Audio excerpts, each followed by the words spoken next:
அஸ்ஸலாமு அலைக்கும் வரஹ்மத்துல்லாஹி வரகாத்துஹு. பிஸ்மில்லாஹிர் ரஹ்மானிர் ரஹீம். அன்பான சகோதர சகோதரிகளே, எல்லாம் வல்ல அல்லாஹ்வின் நல்லடியார்களே, இன்று நாம் காணவிருக்கும் தலைப்பு பயிரிடப்பட வேண்டிய காலங்கள். மனித வாழ்வு ஏற்ற தாழ்வுகளை கொண்டது. வாழ்க்கையில் சில நேரங்களில் சிலவற்றை இழப்போம், சிலவற்றை பெறுவோம். ஆனால் ஒரே ஒரு இறைவனின் அருள் மட்டும் இழந்தால் மீண்டும் பெற முடியாமல் போய்விடுகிறது.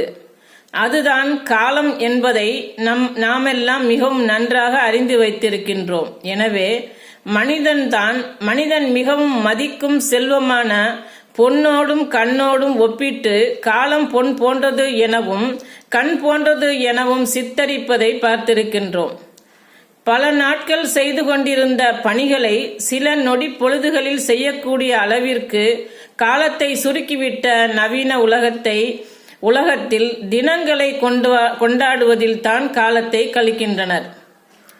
பெரும்பாலானோர் அனுதினமும் ஏதாவது ஒரு பெயரில் தினங்களை கொண்டாடும் மனிதர்கள் இந்த காலத்தை உரிய வகையில் பயன்படுத்தாவிட்டால் திண்டாடும் நிலைதான் ஏற்படும் என்பதுதான் நிதர்சனம்.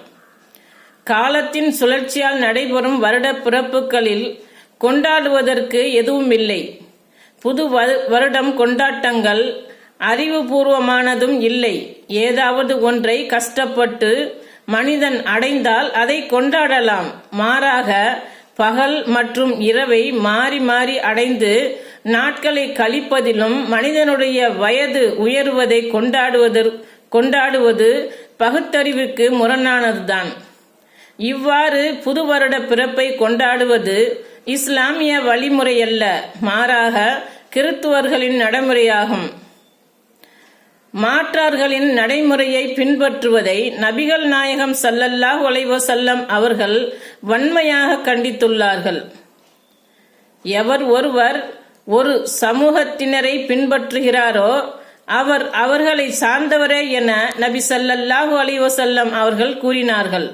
அறிவிப்பவர் ஹுதைபா ரலியல்லாஹு அன்ஹு, முஸ்னத் பஸார் 2966.